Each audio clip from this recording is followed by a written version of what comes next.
Você sente que está no controle da sua vida? Ou será que há algo invisível, silencioso, que comanda seus passos, pensamentos e emoções sem que você perceba? Maíse Braga nos convida a uma travessia profunda e reveladora.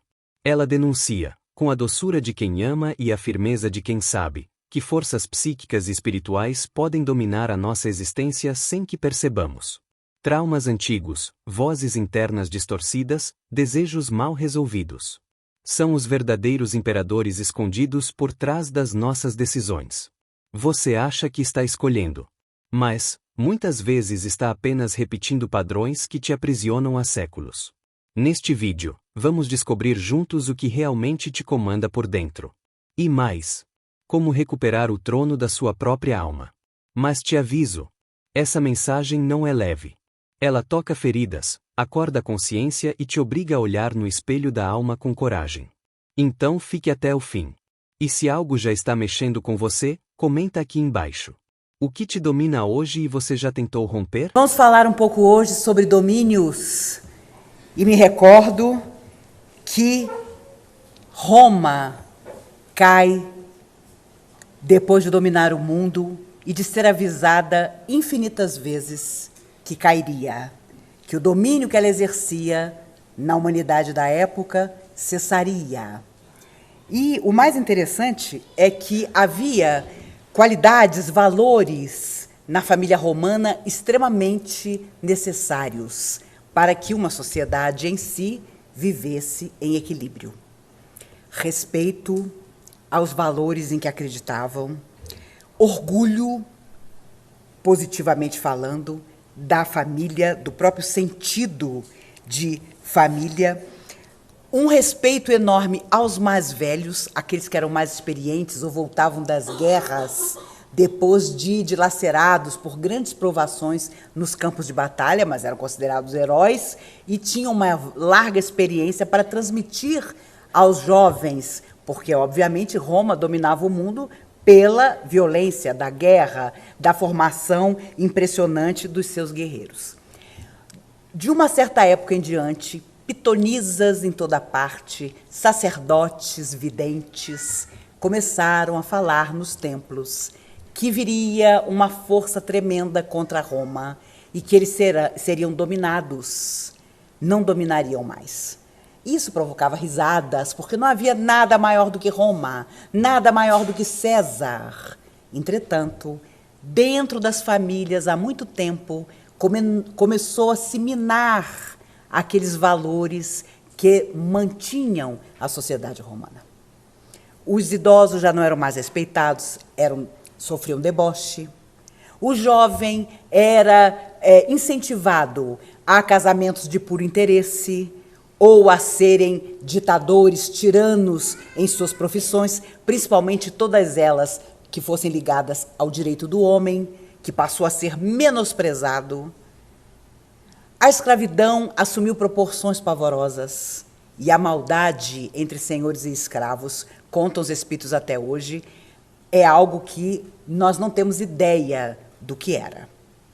Por isso, quando vemos Emmanuel, através de Chico Xavier, psicografando histórias da época do Cristo ou depois da crucificação do Cristo, entendemos que ele relata a sua própria experiência como senador romano, o senador Públio Lentulus, para nos contar, em há 2000 anos, em 50 anos depois, essa coisa de se considerar, como ele se considerava à época, alguém especial por ter determinada casta, mas, entretanto, embora os valores, a crença, a fé, a esperança ainda não existiam em seu coração.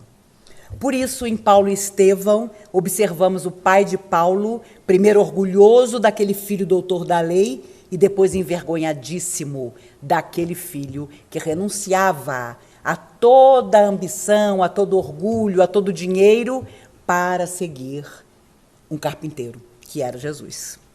Mas ali Paulo, que foi um perseguidor dos cristãos, mas quando na estrada de Damasco vai a Damasco para matar Ananias, que era um cristão líder na cidade de Damasco, Jesus lhe aparece no meio da estrada e pergunta inesquecível: Paulo, por que me persegues? E a partir daquele instante, o domínio que Paulo achava que o seu intelecto precisava exercer sobre os outros, que considerava inferiores, deixa de existir. Deixa de existir Saulo de Tarso e passa a existir Paulo, aquele que buscaria Jesus em todas as circunstâncias. Mas ele precisava vencer o domínio que possuía sobre os outros, da maneira como tinha sido criado, e por isso passa 3 anos no deserto, tecendo tapetes para sobreviver e vencendo o seu próprio coração. O que Paulo sofreu junto aos discípulos não está no gibi, porque Pedro e os outros, Pedro não tanto, mas os outros o viam com extrema desconfiança.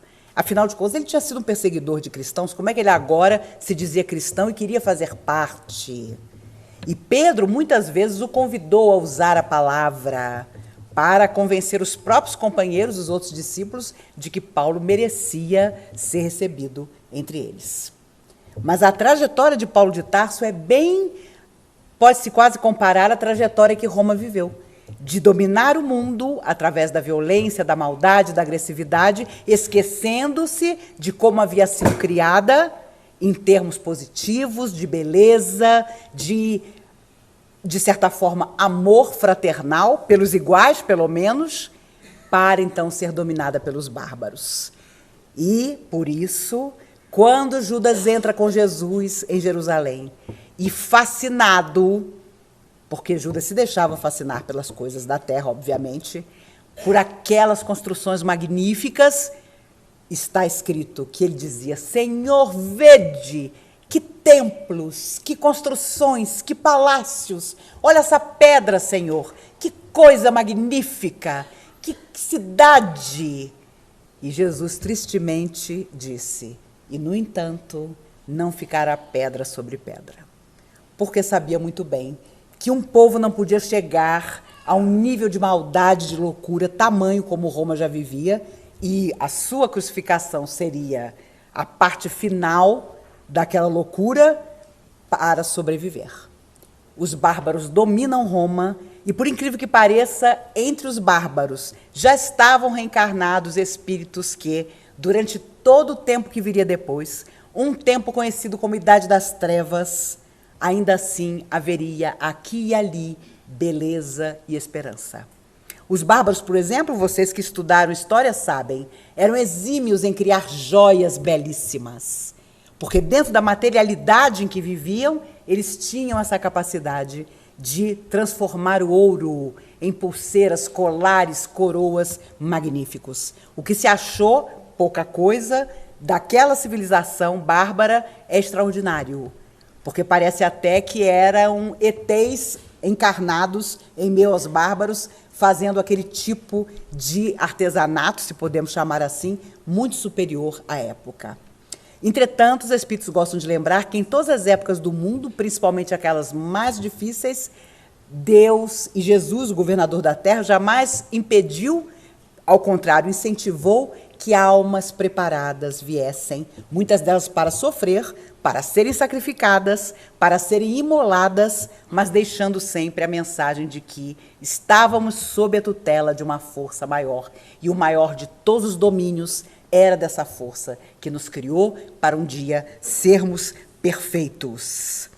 O cristianismo, na verdade, como Jesus mesmo disse, eu vim para que tenhas vida, mas eu vim para lançar fogo à terra. E o que eu quero é que ela arda. Eu vim lançar pai contra filho, filho contra mãe, e as pessoas ficaram doidas. Meu Deus, o que esse homem está dizendo?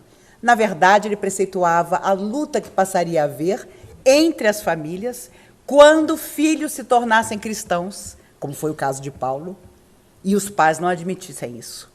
Ou o contrário, quando idosos, já na antevisão da vida espiritual, se deixassem emocionar pelas palavras do cristianismo e fossem lançados pelas famílias orgulhosíssimas na própria rua para tornarem-se mendigos. Isso aconteceu demais para uma sociedade que jamais admitiu o que Jesus dizia, que o escravo era absolutamente idêntico ao Senhor e que, se ele suportasse o sofrimento com tranquilidade, seria Senhor no futuro. e resgataria com certeza, através da sua conformação, coisas que, como dizia Jesus, precisavam ser solucionadas ainda na Terra. No século XIII, após tanto tempo de loucuras, ficaríamos aqui à noite contando detalhes, surge Francisco de Assis. De novo, qual Paulo de Tarso? Rico, vai às cruzadas e volta completamente transformado. O horror que ele viu nas cruzadas o tornou demente, segundo a família. Ele volta para Assis, uma febre pavorosa, semanas lutando pela própria vida, e os médicos diziam ao pai: ele não ficará normal, porque a febre é tão alta que com certeza provocará na sua mente um desvio emocional e psicológico para sempre. Quando Francisco se ergue, curado, o pai imediatamente diz: graças a Deus, meu filho, nossa fábrica de tecidos, nosso dinheiro, tudo é teu. Mas Francisco estava para sempre tomado pelo desejo de mudar completamente de vida, porque enquanto estava fora do corpo, nas ardências da febre, foi lembrado pela espiritualidade, pelo próprio Cristo, que tinha vindo para dar uma nova mensagem à igreja que então existia, a da simplicidade, a de buscar o sofredor, a considerar a todos irmãos do Calvário. E é simbólica o momento que realmente aconteceu, em que Francisco, ao ser acusado pelo pai de estar vestindo roupa feita com tecido da fábrica do pai, da qual ele era o herdeiro, fica completamente nu em praça pública e sai nu para o campo para nunca mais voltar. Nem ele mesmo sabia exatamente o que faria, mas o domínio de toda aquela ambição da família, de todo o dinheiro que ele tinha para receber, da vida que os pais haviam organizado para ele, já não existia mais. E, é claro, havia outros, almas semelhantes, ligadas a ele de outras vidas, que o encontraram nu no meio do campo e perguntaram: o que você pretende? E ele disse: eu nem sei, mas eu tenho que começar a fazer alguma coisa. Havia uma pequena igreja destruída, e ele começa, então, a reconstruir com as próprias mãos, sem absolutamente nada, aquela pequena igreja. Nos seus desdobramentos, Jesus lhe dizia que ele precisava reerguer a igreja da época. E ele considerou que isso era pegar aquela pequena igrejinha e começar a refazê-la. Mas só depois percebeu que Jesus falava da igreja na sua totalidade. E recebido pelo Papa, quando já eram vários, e então cria-se a ordem franciscana, finalmente, à frente do Papa da época, o Papa começa a chorar quando olha para ele, porque o Papa também, fora do corpo físico, tinha sido avisado de que surgiria um moço absolutamente humilde, de família rica, mas que haveria de renunciar a tudo para erguer a igreja. E no desdobramento do Papa, ele viu aquele jovem maltrapilho com o braço erguendo a igreja que então se esfacelava. O domínio da igreja de então era absoluto, mas começa a surgir a ideia de que era preciso retornar à simplicidade da época de Jesus. Jesus sabia muito bem que sua simples presença e as palavras que colocou no coração das pessoas abriria fossos imensos entre as famílias, porque não se conseguia entender como é que mulheres cristãs, algumas de família abastada, iam para a arena para morrer, levando às vezes os próprios filhos pequenos. Era considerado uma loucura. O cristianismo era considerado uma loucura, inclusive que era contagiosa. Então, as pessoas não podiam conversar com o cristão, porque já começava a ficar pensando bobagem, e a família tinha que mandar para o campo, tinha que obrigar a casar, tinha que internar em algum lugar escondido, porque aquilo era uma verdadeira praga, o cristianismo em si. E é óbvio que depois a igreja, sob os seus diversos aspectos, teve grandes dificuldades, porque a reencarnação existe e os poderosos de ontem começaram a surgir dentro da igreja com ideias de ambição, de orgulho, de egoísmo, e não cabe nenhuma crítica aos irmãos da igreja, porque éramos nós, os da igreja de ontem, em vidas que se foram. A maioria dos espíritos nos conta que quase todos nós, os simpatizantes ou que nos consideramos espíritas hoje, viemos nos esconder na doutrina. pelas loucuras que nós praticamos em religiões que deixamos para trás. Pela grande ambição que tínhamos, acreditando que o poder tinha que estar conosco e tínhamos que dominar os outros de uma forma ou de outra. E quem não conseguíamos dominar, obviamente, mandávamos matar, que era muito mais fácil. A igreja teve figuras como Joana d'Arc, menina analfabeta que surge para levar o rei da França ao poder, com a sua atitude, ela era uma guerreira absoluta, mas principalmente dizendo que ela não fazia nada sozinho, as vozes é que a dominavam. E é claro, ela tinha uma mediunidade incrível e as vozes apareciam mesmo. E ela dizia, é Santa Ana, é Santa isso, Santa aquilo. Quando ela foi presa, a primeira pergunta que o cardeal fez a ela foi: como é que aparecem esses santos para você? Eles aparecem nus, porque eles já tinham decidido que ela ia ser queimada, mas era preciso uma prova. E a prova seria talvez de que ela não era uma menina ingênua coisa nenhuma, apesar dos seus 15 anos. Ela era uma pervertida. E ela, então, ao invés de responder a ele, dizendo se estavam nus ou vestidos, ela lhe pergunta: então, com toda a sua fé, o senhor crê que Deus não tem com que cobri-los? E aí ficava todo mundo paralisado. Como? Essa menina nunca leu, nunca escreveu? Como é que dá essas respostas? E Joana, contra os espíritos, teve esperança de não ser queimada, porque lhe haviam prometido. Como é que o rei ia deixar, já que a vitória, que o fato de ter se tornado rei e dominar, tinha relação com o trabalho dela? Como é que ele ia deixar que ela fosse queimada? Mas deixou, porque a igreja tinha um poder inacreditável, um domínio total naquela época sobre os próprios reis. Havia, claro, um conluio entre a igreja, a sociedade e os poderosos da época. E a verdade é que quando ela caminha para a fogueira, conta aos espíritos que ela entrega-se a Jesus para dizer a ele que fosse feita a vontade dela, porque ela sabia dele, porque ela sabia que tinha consciência tranquila. E, obviamente, eu tenho certeza que se fosse qualquer um de vocês, vocês também caminhariam para a fogueira e desencarnariam felizes pelo fogo, né? Eu costumo dizer ao meu professor de Pilates que quando eu caminho para a sala de Pilates, eu me sinto como Joana d'Arc, caminhando para a fogueira, né? E o pessoal que faz Pilates comigo morre de rir, mas é a pura verdade. Aquilo que exige sacrifício, né, do seu corpo, você reage. E Joana vai no caminho da fogueira. Obviamente, sua proteção espiritual era tamanha que ali na fogueira estavam todos os santos, que a igreja considerava santos, e que, na verdade, eram amigos espirituais queridos para aquela alma. Era a última vida daquele espírito na Terra e precisava terminar daquela maneira. Por isso, quando ela entra para o fogo e começa o fogo a lamber-lhe os pés, contam os espíritos que antes que ela sentisse qualquer coisa, ela olha para o alto numa última prece e uma chuva extraordinária de gotas de luz cai sobre ela, imantando-a completamente para que ela não sentisse o fogo. E ela não sentiu.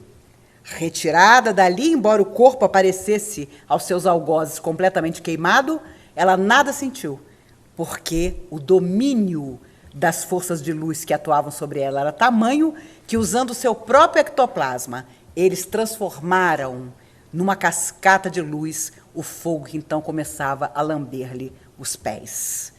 E dali ela retorna à pátria espiritual, realmente, mais tarde, pela própria igreja, considerada santa, porque havia cumprido mais do que simplesmente beneficiar o rei. A sua atitude face à relação que tinha com os soldados, a sua integridade, a sua vigilância mental e emocional, mostrava que ali estava uma alma que finalmente soubera dominar-se.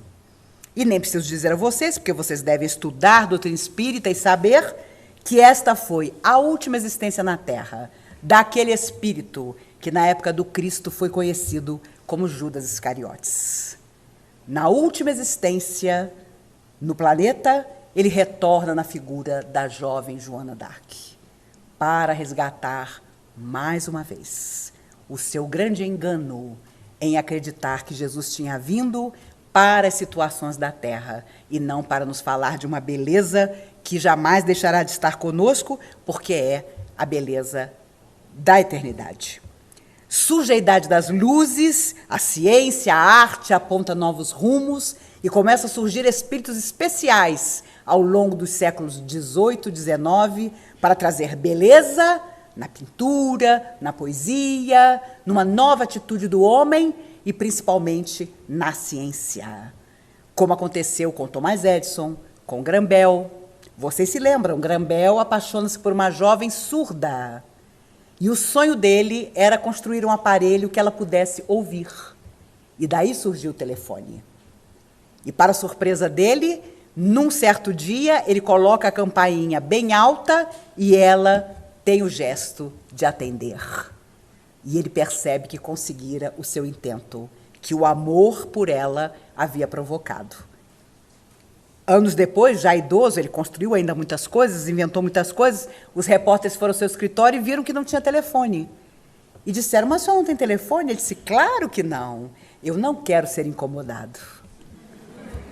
Sabedoria é isso. A pessoa vem do mundo espiritual, traz aquele invento, mas usa o próprio invento com inteligência. Eu imagino que ele deve dar voltas na pata dos espíritos quando vê o domínio que os celulares têm. Não é? Você fica sabendo de tudo e de nada através do celular. Eu conheço pessoas que perderam o celular e por 24 horas quase cortaram os pulsos, porque a vida estava no celular. Também conheço pessoas que viviam felizes, ignorantes, e que, de repente, através de um telefonema celular que não foi desligado, ficaram sabendo de coisas que não precisavam saber. Eu fui à Bahia essa semana, cheguei ontem à noite, depois de palestras lá, e lá o pessoal dizendo, Maíse, mas é verdade, você nunca teve um celular? Eu falei, não. Meu Deus, e como é que você faz quando você está na rua? Eu falei, sou felicíssima. Porque na rua mesmo é que eu não quero que ninguém me ache. Mas e se morrer alguém? Eu falei, e eu vou fazer o quê se a pessoa já tiver morrido? Nada, né? Mas você nunca teve computador? Também não. Eu sou de 1957. É bom você falar o ano que você nasceu, que a pessoa entende tudo, né? Gente, a mulher de 57 é por isso, né? Ela não tem essa preparação. E você vive na loucura. Tenho amigos, minha própria filha, te dou o celular que você quiser.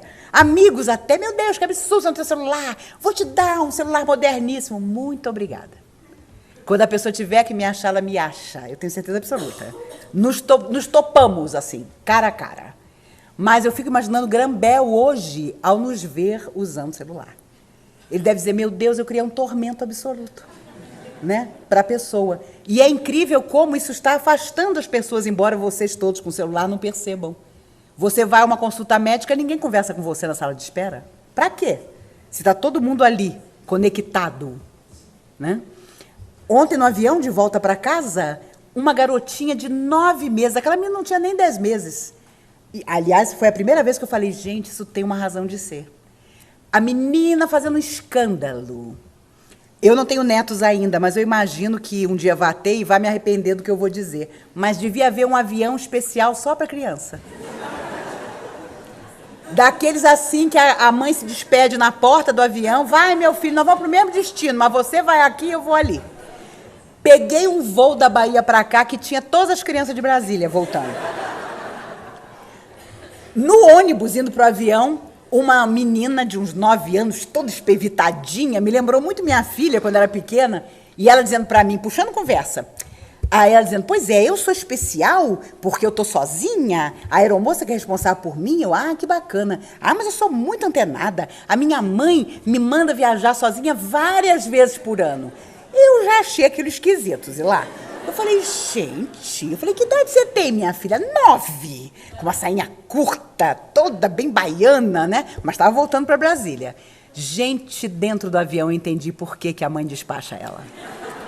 Meu Jesus! A pobre da aeromoça, a primeira coisa que fez foi explicar para a menina, olha, você querendo me chamar é esse botão aqui. Meu Deus, foi o inferno. A menina passou a viagem inteira apertando o botão e chamando a aeromoça. Aí eu percebi a cara da aeromoça, falei assim, pois é, vocês devem ter um ótimo salário, né? Aí a aeromoça disse, a senhora me fez pensar numa coisa, nunca mais eu ensino para uma menor viajando desacompanhada qual é o botão que ela me chama. Mas a menina dominando, e danada, inteligente a menina. Havia uma senhora cadeirante e nós ficamos por último para saltar. Eu estava com uma mochila pesada nas costas, deixei todo mundo na minha frente para eu depois saltar do ônibus. Vira a garota para mim e diz assim, a senhora também é especial? Eu falei, não, minha filha, até hoje não, mas o futuro a Deus pertence. Aí ela, pois é, a senhora vê, eu sou especial porque eu estou viajando sem minha mãe e meu pai. Esta senhora da cadeira de roda é especial e nós somos os últimos a entrar no avião. Aí eu falei, é verdade, mas é que você é tão especial que todos nós temos que estar lá dentro para te receber. E ela ficou toda satisfeita e depois eu morri de arrependimento, porque a menina sentou atrás de mim. E como eu faço dieta, todo amendoim, essa menina deve estar hoje intoxicada, porque todo amendoim que era para mim eu passava para ela, para ver se mastigando ela ficava quieta. Às vezes nós tentamos ter o domínio da nossa existência, mas a vida nos ensina outras coisas. E por isso as enfermidades são lições tremendas, porque é quando o nosso corpo diz que aquilo que nós estávamos pretendendo, que é a saúde integral, total, absoluta, sofreu um baque. E às vezes não é um simples resfriado, é uma situação grave que nos limita, que nos hebeta, e aí vem o grande aprendizado. Por isso, velhice também, para quem vai envelhecer na Terra, é um privilégio. Porque começamos a entender que o domínio que sempre tivemos do corpo jovem, forte, sarado, bonito, começa a se esvair. Começamos a andar mais devagar. Eu, por exemplo, já não tenho nem 60 anos ainda, e quando eu olho uma escadaria, eu sou como Kung Fu Panda. Eu olho e penso, minha inimiga, a escada. E é verdade. Eu invejo aquela garotada que sai correndo, com aquele salto agulha 12, subindo a escada. Seu joelho já tem quase 60 anos. Seu olho já tem quase 60 anos. E aí, no máximo, você arranja um óculos vermelho bacana, porque já não pode mais enxergar sem ele. E por aí vamos. Na verdade, nós vamos desconstruindo, ao longo da existência na Terra, no corpo físico, o domínio psíquico, emocional, que nós pretendíamos ter. Por isso a juventude é uma fase extraordinária, porque jovens achamos que nada nos acontecerá, que podemos tudo. E é por isso que existem as loucuras, o jovem que pega um carro e vai a 160 por hora. E, aliás, queria abrir um adendo aqui, se vocês souberem no DFTV que uma mulher no Sudoeste fez um escândalo na faixa de pedestre, comecem a orar por mim, porque fui eu. Gente, eu nunca dirigi, não tenho carro, então, até nunca dirigi, porque quando eu comecei a pensar em dirigir com 17 anos, eu vi os espíritos atravessando na minha frente, como sempre vi. E aí, os espíritos amigos, com muito carinho, disseram, não dirija, minha filha. Porque o problema não vai ser você atropelar um invisível, vai ser você atropelar um encarnado achando que é um espírito. E eu me lembro de uma senhora, no início da W3 Norte, com uma menina pela mão, que atravessou na frente do Fusquinha da autoescola. Eu joguei o Fusquinha e o motorista, instrutor, num buraco. E, muito tranquila, eu falei para ele, o senhor não viu a moça passando com a criança pela mão? O homem nunca mais quis saber onde eu morava. Porque, obviamente, não tinha ninguém, né, na frente.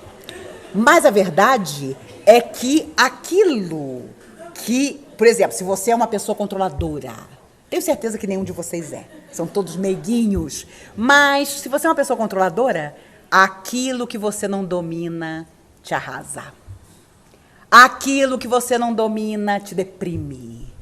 A pessoa que você não consegue dominar é um horror absoluto.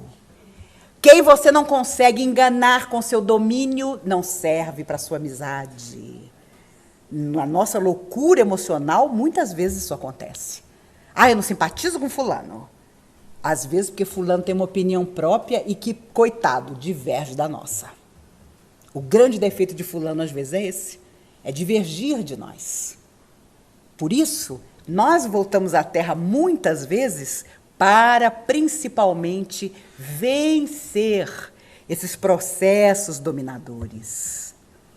Quando a Primeira Grande Guerra acabou em 18, e os alemães humilhados perderam a guerra e tanto território, ali, naquele dia em 18, começou-se a gestar o que viria a ser, em 39, a Segunda Grande Guerra. Porque no coração de cada alemão não havia conformação da perda da guerra. E quando surge Hitler, um demente absoluto, e fala do orgulho alemão que precisava retornar, ele encontra campo fértil. Os documentários nos mostram multidões apoiando aquele homem. Multidões fascinadas, hipnotizadas. Mesmo a sombra só consegue dominar, trabalhar, quando o psíquico da maioria está sintonizado. Quando vamos à eleição, não é a maioria que escolhe quem vai nos governar? E se o nosso candidato não ganhar, nós temos que aceitar, porque a maioria escolheu outra coisa? A sombra trabalha com a maioria. Porque quando há insatisfação, quando há revolta, é fácil juntar tudo isso. Quando você percebe e estuda uma guerra como a Segunda Guerra, você vê que Hitler não era o único maluco e talvez nem o pior. Mas surgiram outros, seus generais, que eram pessoas crudelíssimas, cuja relação entre eles já vinha da Idade Média. Na sombra, na treva, eles fizeram um pacto, jurando que quando voltassem à Terra em múltiplas vidas, seria sempre para trazer o caos. E até hoje esta falange tem cumprido isso.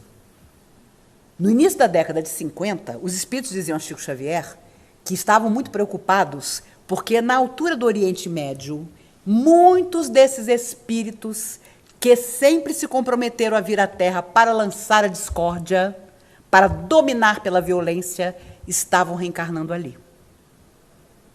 Por isso, mesmo os espíritos mais positivos costumam ter problema em admitir que lá no Oriente Médio existe um caldeirão de interesses tão terríveis e diversos, que vem de muitas eras.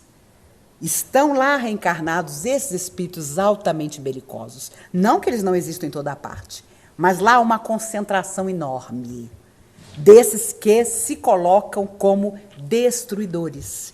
E aí surge o preconceito de raça, de credo, a luta pelo território. Não há entendimento, surge o terrorismo, surgem as guerrilhas, surge a maldade absoluta, que é capitanear crianças de 5, 8, 11 anos para a guerra. Sumir com crianças e adultos que não admitem aquela situação. E no final da Segunda Guerra, Hitler pessoalmente abraçava a fileira de crianças de 10, 11 anos com armas na mão chamadas para o campo de batalha. A loucura já tinha se instalado completamente. Por isso, André Luiz, no mundo espiritual, quando a Segunda Guerra ia começar, escuta dos espíritos que a opção da maioria da humanidade estava sendo pelo domínio da guerra e que a humanidade, durante alguns anos, embora focos de ajuda aparecessem, estaria envolvida completamente pela sombra. E é isso que passa a acontecer a partir de setembro de 39 até 45.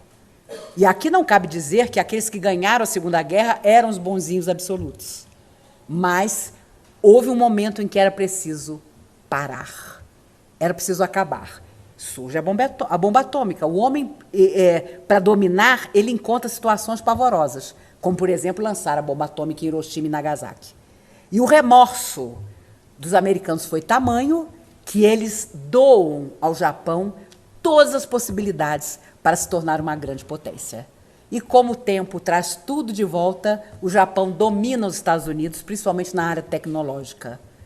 E foi ajudado pelo próprio Estados Unidos quando a Segunda Guerra acabou, porque quando eles chegaram lá e viram o que tinham feito, meu Deus do céu, nós temos que achar uma solução. Se nunca mais tivesse havido uma guerra, seria maravilhoso. Mas as guerras passaram a pipocar em toda parte. Porque a guerra interna do homem não cessa. Ele quer dominar de alguma maneira. Por isso está no Evangelho. Quantos chefes de família dizem: aqui mando eu e sou obedecido. E o Espírito amigo completa. E poderia dizer: e sou detestado. Porque há tiranos que não conseguem dominar o mundo, que são covardes na rua, que são tíbios em seu trabalho, mas dentro de casa são pavorosos. Espancam mulher, espancam filho, porque lá podem. Dentro de casa podem ser desagradáveis, podem ser agressivos. E infelizmente o ser humano é assim. Ah não, fulano gosta de mim, então ele me aguenta. Ah, eu tenho intimidade com Beltrano, ele vai me compreender. Justamente as pessoas em torno, mais próximas, com quem deveríamos ter mais cuidado e carinho, são aquelas que sofrem a tirania das nossas atitudes, muitas vezes. Porque, obviamente, se nós enfrentarmos o outro na rua, o outro vai nos enfrentar também. E o domínio das nossas emoções é o grande objetivo de nossa alma, desde que fomos criados, e será assim até a nossa perfeição. Dominarmos. Conseguir olhar para nós e pensar, meu Deus, que efeitos terríveis as emoções que eu não consigo vencer têm sobre mim. Me deixam absolutamente alucinado, me deixam sem enxergar. E quantas pessoas cometem crimes pavorosos e dizem, eu não vi o que eu estava fazendo. E pensamos que é mentira? Não é verdade. Na alucinação da agressividade absoluta, a pessoa não enxerga nem a quem ela está ferindo. E por isso, quando os Espíritos nos lembram que precisamos dominar, é falando sobre nós mesmos.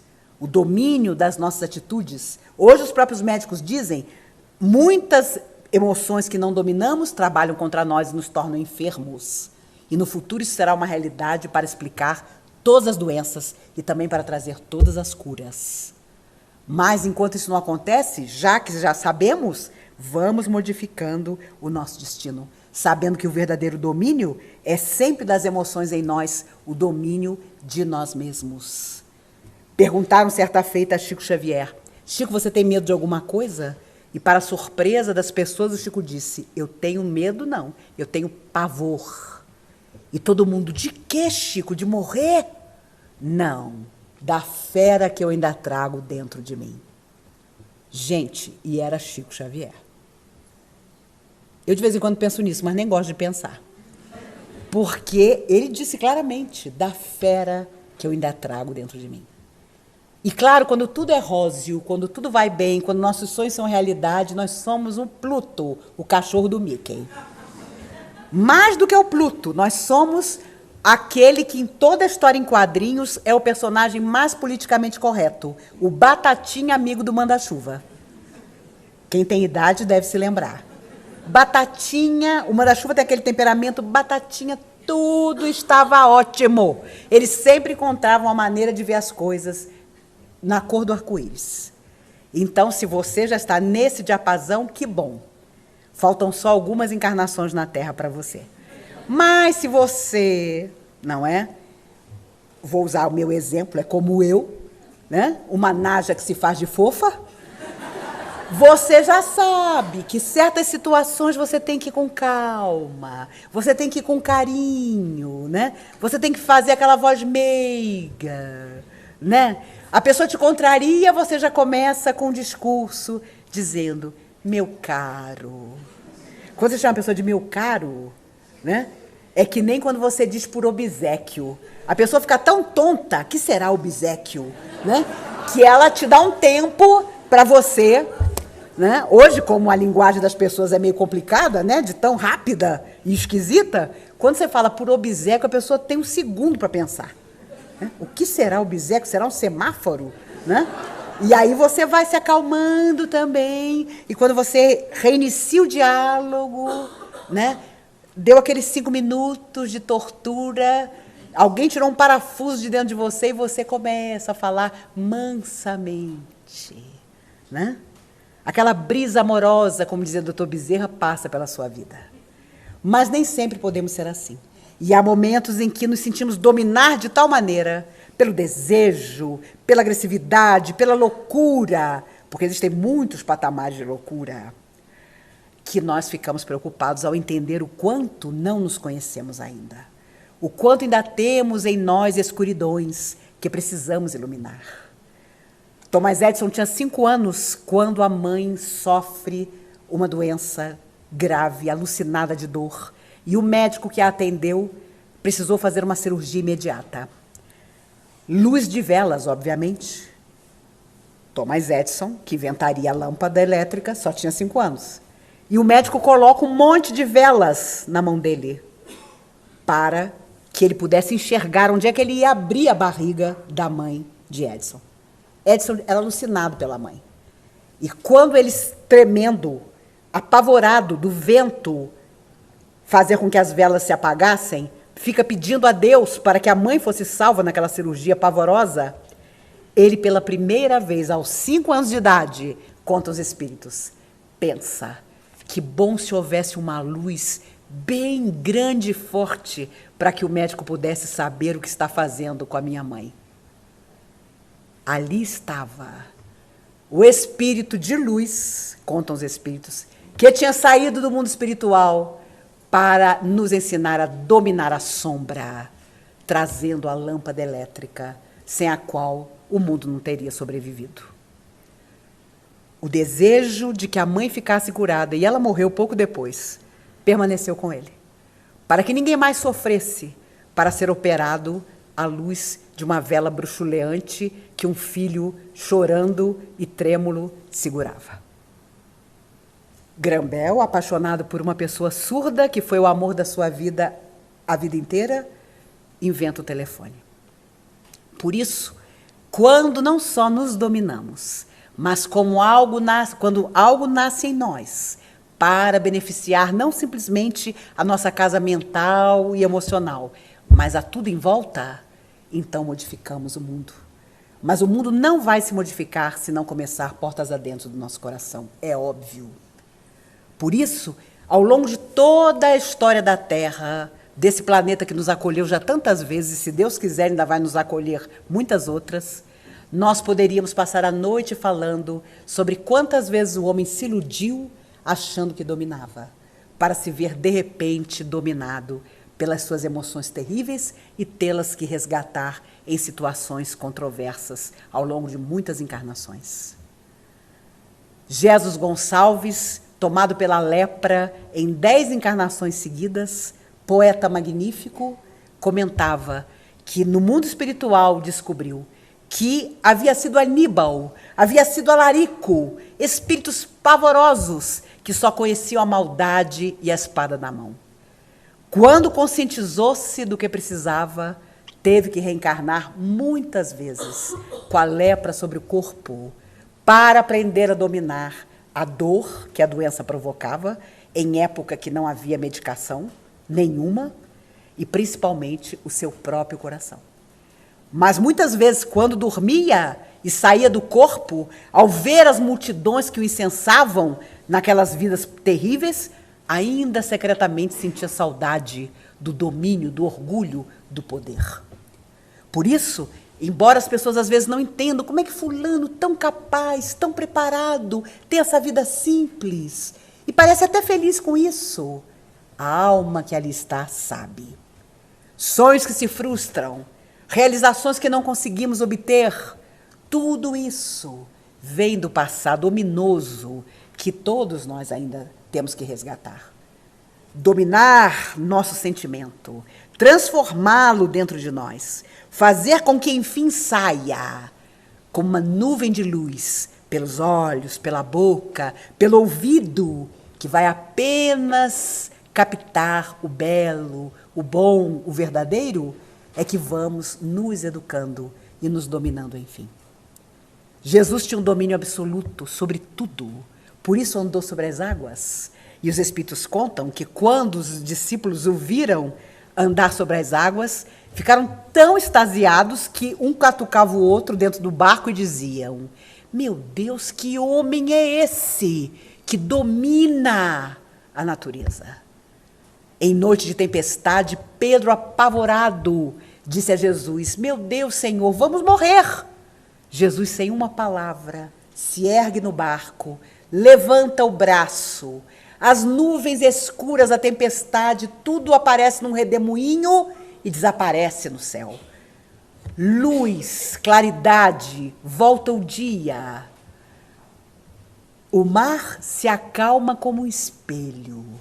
E novamente os discípulos: meu Deus, que homem é esse que todas as forças da natureza obedecem?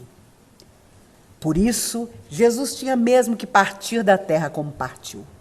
Porque domínio para fazer todos se calarem, ele com certeza tinha. Para não admitir ser pregado na cruz, tinha. Mas sabia que precisava dar esta última lição. Sabia tanto que tempos antes afirmava: quando eu for erguido, atrairei todos a mim. E Judas ficava encantado, achando que erguido era ser rei, era subir num trono. Nunca imaginou, aliás, nem ele nem os outros discípulos, que ser erguido significava estar crucificado. E é óbvio, nós somos a mesma humanidade daquela época, da época de Moisés, anterior a Moisés, que vem se repetindo. Talvez sejamos exilados de Capela, Capela que passou pelo processo que a Terra começou a viver agora há muito tempo atrás. E aqueles que não conseguiram acompanhar Capela na sua evolução foram convidados pelo próprio Cristo para mergulhar na Terra. E na idade da pedra, da terra, surge o primeiro homem, quase macaco, mas de olhos claros. Eram os exilados de Capela. E eu me lembro, na minha adolescência, a gente era tão ignorante, embora já espírita, o que não quer dizer nada, que quando você é ignorante em qualquer religião. Que a gente tinha vontade que um espírito dissesse para a gente: você foi um exilado de Capela. Eu tinha uma vontade que alguém me dissesse: Maíse, você vem de Capela. Eu ia achar de uma importância. Capela é a loucura absoluta, porque você fracassou lá e ainda teve que vir para cá. Então, se alguém te contar que você foi um exilado de Capela, chore. Porque você não só está penando nesse planeta desde que o mundo é mundo, como você veio de outro mundo. Que foi o caso, por exemplo, de Leonardo da Vinci. Ele era um exilado de Capela. E por isso desenhava helicópteros, aviões, numa época em que isso era impensável. Mas a sua lembrança lhe provocava sofrimento, porque ele sabia que ele já tinha vivido num planeta superior à Terra e aqui tinha sido exilado. Mas deixou essas obras extraordinárias, belíssimas. Calígula, um dos mais cruéis imperadores romanos, também era um exilado de Capela.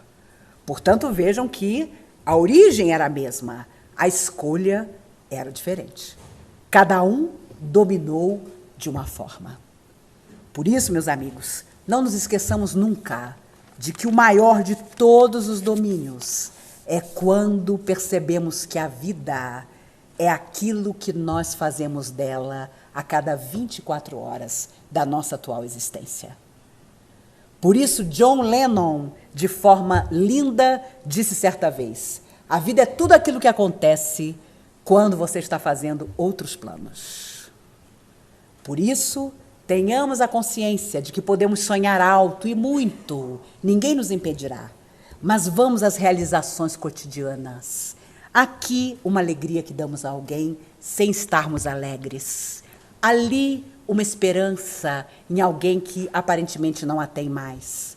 Acolá, a palavra boa quando o outro nos magoou. O pedido de desculpas a quem sabe que nos magoou e não fomos nós que o magoamos. E a surpresa para ele será isso. Será que nós, os magoados, é que estamos pedindo desculpas? Surpreendamos aos outros com uma atitude melhor, mas digna e nobre. Por isso, quando Chico Xavier perguntava a Emmanuel o que era preciso em qualquer circunstância da vida, Emmanuel dizia: em todas as circunstâncias é preciso ser reto, ser digno, ser nobre. E isso resumia o que era preciso fazer. E é claro, como nós nunca acreditamos nisso de verdade, estamos dando murro em ponta de faca até hoje. Mas eu tenho certeza absoluta que esta é uma vida feliz para nós. Porque o conhecimento da imortalidade da alma está profundo em nossos espíritos. Senão, não estaríamos aqui numa segunda-feira à noite, conversando sobre isso. Nenhum de nós, encarnado ou desencarnado. Temos a pretensão, sim, de sermos mais felizes. E é muito legítimo que assim seja. Fomos criados para a felicidade, que ainda não alcançamos pelos equívocos das nossas escolhas. Mas eu tenho absoluta certeza que, nesta vez, ao retornarmos, pela primeira vez talvez em múltiplas vidas, estaremos um pouco melhores de verdade. Poderemos ter dito que viríamos para sermos soldados de Jesus. Talvez não o consigamos, mas amigos, simpatizantes, adeptos, poderemos, sem dúvida, dizer que fomos. Bastará talvez um gesto, o gesto que nos falta, o gesto que às vezes encobrimos, aquele momento de caminhar na direção do outro que relutamos em fazer. Não relutemos. Vivamos como quem acredita naquilo que nós dizemos que acreditamos. Essa é a maior das coerências. E não tenhamos dúvida, os espíritos amigos gostam de nos lembrar que as escolhas são sempre nossas e devem nascer no nosso coração. Porque gente para dizer o que nós devemos fazer tem milhares.